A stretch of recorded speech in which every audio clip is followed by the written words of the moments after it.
Mali upami khatib hilap lali poho teu ngucapkeun wasiat takwa, ittifaq ahli fikih yen eta khutbahna teh terjadi. Kumargi sakitu kewajiban ahli Jumaah di mana aya khatib anu lali teu wasiat takwa, ulah asa-asa kedah langsung maparin peremutan sing sopan.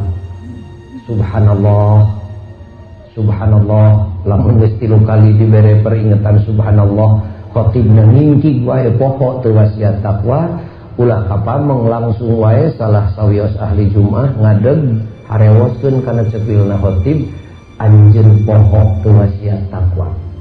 Lamun khatibna keukeuh wae ngabiur, wayahna sina calik digentos ku salah sawios ahli Jumaah nu aya. Saking penting-pentingna tapi ka diamanatkeun ka para khatib supaya wasiat takwa.